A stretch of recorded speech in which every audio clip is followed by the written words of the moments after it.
দোয়া হবে বাবা। আল্লাহু আকবার। এটা আমি জানি, আমি বলছি যেখানে কয়েক কোটির মানুষের সমাগম হবে দোয়ার দিন, এখনই তো শুনলাম জায়গা হচ্ছে না। আল্লাহু আকবার। তারপরও মুসলমান ছুটতেছে। ইনশাল্লাহ আমরা যত না পারবো নিজে আপনার গাড়ি ভাড়া করে হোক কিংবা ট্রেনে বাসে যেতে পারবো, আমরা চলে যাব ইনশাল্লাহ। নসিব যদি একবার পাল্টে যায়, একবার যদি সময়টা পাল্টে যায়, তাহলে আপনার জন্য বেড়া পার হয়ে যাবে। লক্ষ নয় কোটি কোটি মানুষের সামনে কাঁধটা তুলে দোয়া করব, আল্লাহ কার সেলাই হয়তো কাকে কবুল করে নিতে পারে। ইনশাল্লাহ আল্লাহ আমাদেরকে কবুল করে নিতে পারে। আজকে সারা পশ্চিম বাংলা না হয়, ওটা ভারতবর্ষের মুসলমানরা আজকে তাকিয়ে আছে দোয়ার জন্যে। কত দোয়া। আমাকে কতজন ফোন করে বললো আসাম থেকে, ত্রিপুরা থেকে, এমন মেঘালয় থেকে, বলে হুজুর দোয়া কবুল হবে কটার সময় হবে? আমি বললাম আগামী সোমবারে আনুমানিক 10টার সময় দোয়া হতে পারে। বলে হুজুর গো, আমরা আসার চেষ্টা করছি, আল্লাহ যদি দোয়ায় শরীক তৌফিক দেয় তাহলে হয়তো জীবনটা পাল্টে যেতে পারে। আর নাইলে আমরা লক্ষ্য আছি, যখন দোয়া শুরু হবে আমরা এখান থেকেও দোয়া করতে পারবো। মুসলমান, জীবনের কোনো মূল্য নাই, জীবনের কোনো দাম নাই। কখন আছি কখন চলে যাব। বহুত গুরুত্বপূর্ণ মজলিস। এই মজলিস সম্পর্কে প্যারা নবী সাল্লাল্লাহু আলাইহি সাল্লাম তিনি বলে গেছেন, প্যারা নবী সাল্লাল্লাহু আলাইহি ওয়াসাল্লাম বলে গেছেন, যারা এই মজলিসে আসবে বসবে আল্লাহ তাদের পেছনের গুনাহগুলা ক্ষমা করে দেবে। কত বড় মজমা এটা! পৃথিবীতে ভুরি ভুরি মজমা মজলিস হয় বাবা, কিন্তু কেউ কোনোদিন গ্যারেন্টি দিয়ে বলেননি যে মজলিসে বসলে গুনাহ মাফ হবে। কিন্তু রাসূলুল্লাহর কথা সত্য না মিথ্যা? কতটা? 100%। কেউ যদি কিঞ্চিত পরিমাণ সন্দেহ করে, সে মুসলমান থাকতে পারে না, তাকে ডবল করে কলমা পড়ে মুসলমান হতে হবে। ঠিক না বেটি? জোরে বলুন। তাহলে রাসূলুল্লাহ সাল্লাল্লাহু আলাইহি ওয়াসাল্লাম বলে গেলেন, কেউ যদি এই মজলিসে বসে যায় তো আল্লাহ তার পেছনের তামাম জিন্দেগির গুনাহগুলাকে ক্ষমা করে দেয়। একজন সাহাবা রাসূলুল্লাহ সাল্লাল্লাহু আলাইহি ওয়াসাল্লামকে বললেন, ইয়া রাসূলুল্লাহ, ও আল্লাহর হাবিব, ওয়াইন জানা ওয়াইন শারাকা। রাসূলুল্লাহ বললেন, ওয়াইন জানা ওয়াইন শারাকা। বলে, ইয়া রাসূলুল্লাহ, ওয়াইন জানা ওয়াইন শারাকা। রাসূলুল্লাহ বললেন, আবু জার, যে আল্লাহ মাফ করবে তো তোমার তো সন্দেহ কেন? তুমি জানো না যে জামানায় দোয়া কবুল হয় নাই, দোয়া মঞ্জুর হয় নাই? সেই সময় আল্লাহর নবী মুসা নবী আলাইহিস সালামের কাছে তিনজন ব্যক্তি গিয়ে বলেছিলেন, ও আল্লাহর নবী মুসা, আপনি তো নবী, তো একটু আল্লাহকে বলেন না যদি দোয়াটা কবুল হয়ে যায়। হবে? কবে হবে? কবে? বলে অমুক দিন অমুক সময়। ঠিক আছে। হাজার মুসল্লি জমা, মুসা নবী আলাইহিস সালাম তিনি হলেন ইমাম। মুসল্লিরা পেছনে নামাজ পড়ছে বাবা, যত নামাজ পড়ে দোয়া করে তত রোদের টেম্পার বাড়ে। লোকে মনে মনে করছে কোন বিপদ হইল রে, বাড়িতে ছিলাম ভালোই ছিলাম, এই তো মুসার পাল্লাই পড়িয়ে কলেজে মন চলে যাবে। এ বাবা, এ মদনপুরের লোক, শুক্রবারের দিন জুম্মার নামাজ পড়তে এসছেন অনেকেই, আর কারো যদি নামাজ পড়ে ইসলামপুরে তাড়াতাড়ি কাঁধ থাকে, আর মৌলবি যদি বড় করে কেরাত ধরে তো পেছন দিকেও খালি করবে না, করবে না? কথা বলেন, করছে কি রে, করছে কি রে? ও তো বলতে পারছে না যে মৌলবি তোমার হোশ নাই, আমি নামাজ পড়ি ইসলামপুর যাবো, তুমি বড় কেরাত ধরে তো তার মানে কি গো বলে নাকি? হ্যাঁ, পেছন দিকে মানে কি ছোট করো, আমি ইসলামপুর যাবো। তো মুসা আলাইহিস সালাম যত দোয়া করে তত রোদ বাড়ের পেছন দিকে মানুষ বলছে কি হইল, কি হইলো, কি হবে, এ তো শেষ হয়ে যাবো। বাড়িতে ছিলাম, দোয়া শেষ করে দিয়ে মুসা আলাইহিস সালাম আল্লাহকে বলছে, আল্লাহ যত দোয়া করি তত রোদ বাড়ে, তার মানে আল্লাহ বলে এই মুসা, বলে কি হলো? ইন্নী আলামু মালা মুসা রে, আমি যেটা জানি সেটা তো জানি। বলেন না জানিনি তো, বলেন না। শোন, আমি কেন দোয়া কবুল করি নাই? বলে কেন? বলে এই মজলিসের ভিতরে এমন একজন মানুষ রে মুসা এসে বসেছে পবিত্র মজলিসে, অপবিত্র অবস্থায় বসেছে। মুসা শোন, আমি কেন দোয়া কবুল করি নাই? বলে কেন? যতক্ষণ পর্যন্ত ওই মানুষটা মজলিস থেকে না বেরোবে আমি আল্লাহ ততক্ষণ পর্যন্ত দোয়া কবুল করব না। কবুল তো করবই না, আর গজবটা আমার তাড়াতাড়ি যাবে। বুঝলেন? একে দোয়া কবুল হয় না, আবার এর ভিতরে এই কাজ। মুসা নবীর হাতে কি ছিল বাবা? লাঠি। লাঠি বলে ওই বেয়াদব, ওরে এদিকে ওঠ। আল্লাহ তো দোয়া কবুল করবে না, না জানি কত বিলু বিলি উঠে না। ও চাতক পাখি নিয়ে তাকিয়ে দিয়েছে। এ বাবা, আপনারা মদনপুরের এই কোণে মানুষ এখানে বসে আছেন। আমি যদি বলি কাল আব্বাসের বাড়িতে চুরি হয়েছে, মৌলবী আব্বাসের বাড়ি, কে করেছে? তো হাত তুলো তো বাপ। তুলবে? যদি তুলিয়ে ফেলে তো মায়ের মাটিতে একটাও পড়বে না, আর সম্মান চলে যাবে। শুনেলেন? তাই বলে আপনারা মনে করেন না যাক এত মৌলবীর বক্তব্য শুনল, আইজুল মৌলবী আজকে একটা সস্তা ফতোয়া দিয়ে গেল, এখন অন্যায় করব, নোংরামি করবো, আর মজলির দিকে বসবার গোনা মাফ করব না, আল্লাহ ঠ্যাং ভাঙিয়ে ফেলবে। কি বুঝলেন? বুঝলেন না? এই মুসলমান শুনলেন এই মজলিসে দোয়া কবুল হয় কিনা?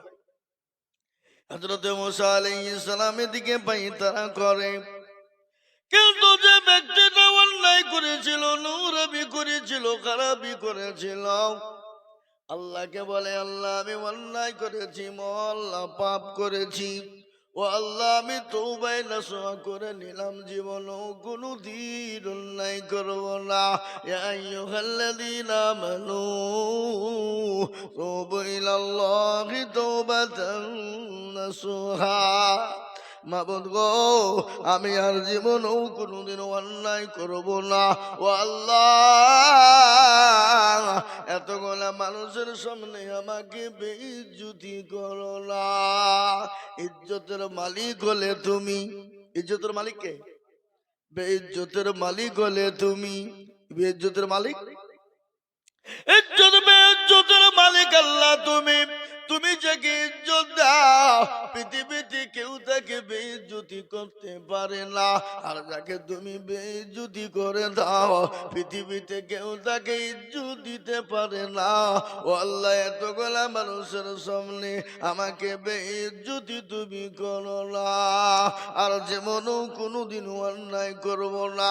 আল্লাহর কাছে চোখের পানি গড় গড় গড় গড় করে ঝরিয়ে দিল।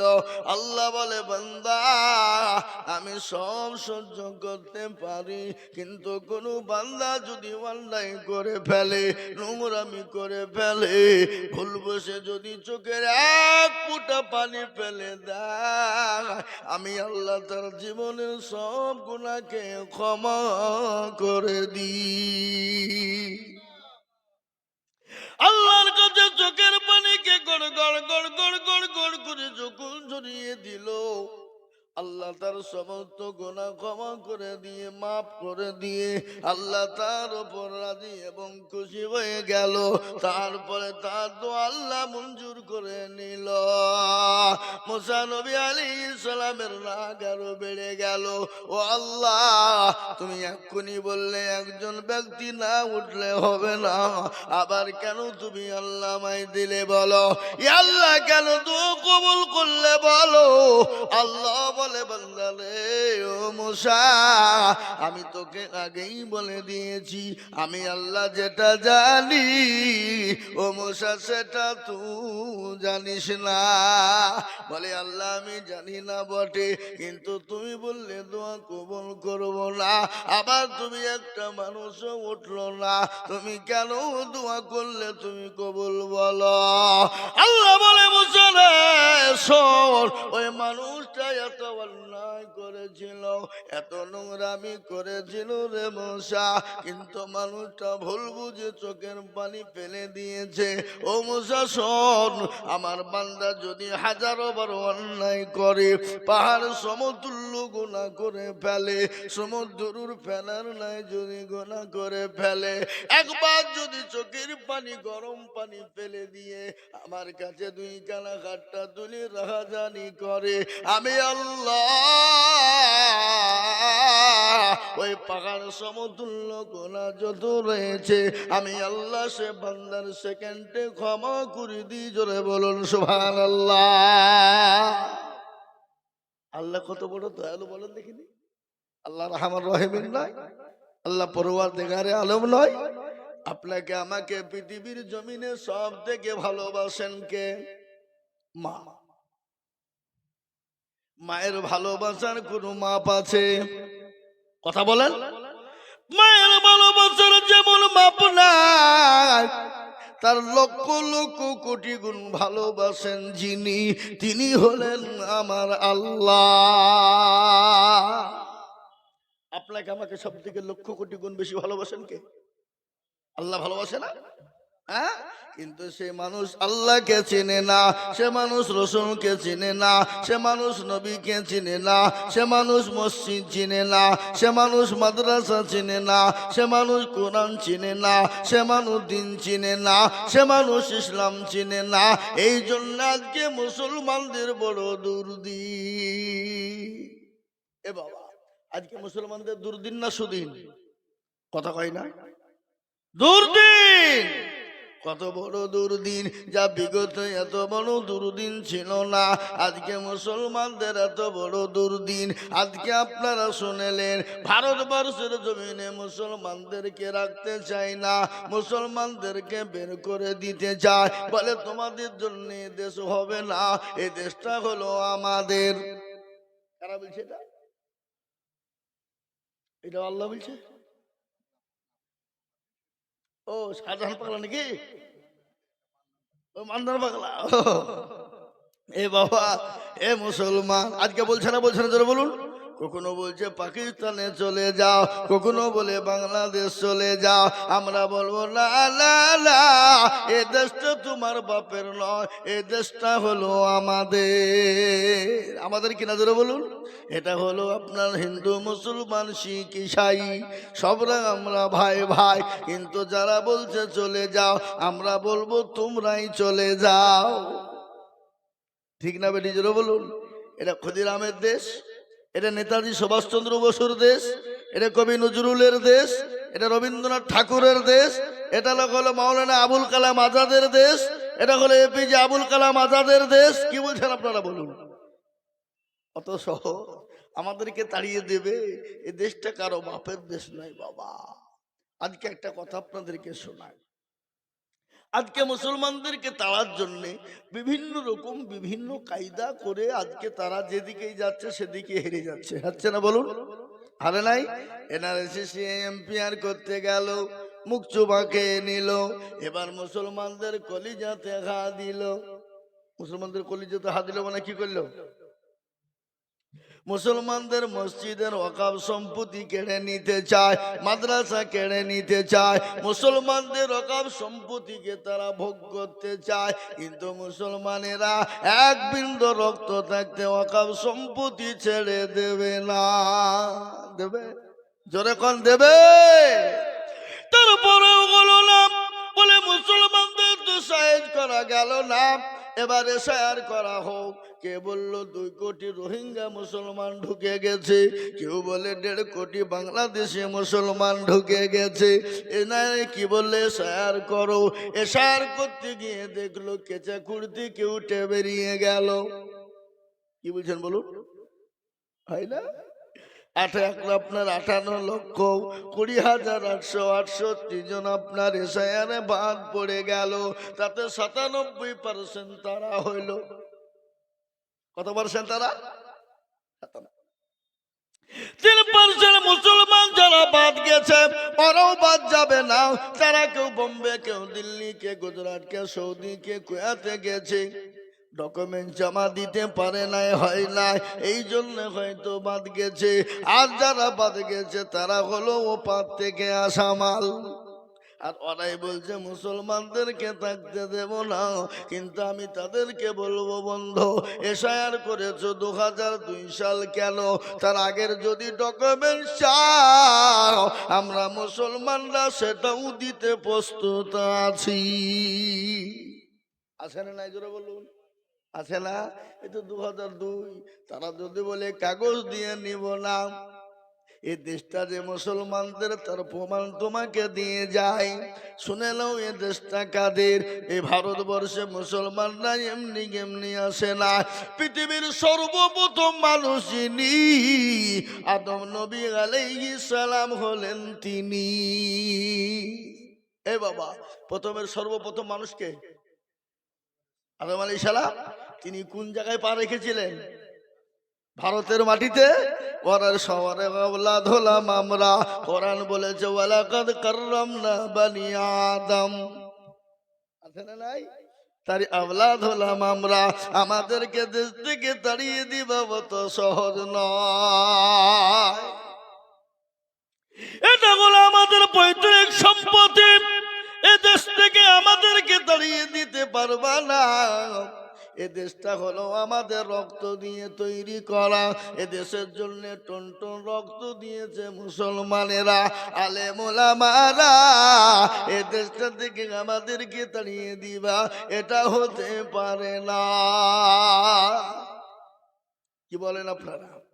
তার থেকে যদি বলে তোদের ওই কাগজ ফাগজ ডকুমেন্ট না, তোদের বাপ দাদার ডকুমেন্ট দিয়ে দেখা, তাও দিয়ে দেবো। কি বলছেন, দিতে পারবো না? যদি বলে তোর দাদা তার দাদা তার দাদা অমুক দাদা তমক দাদা পোদ্দাদা দিয়ে দেখাও, তাও দেখিয়ে দিব।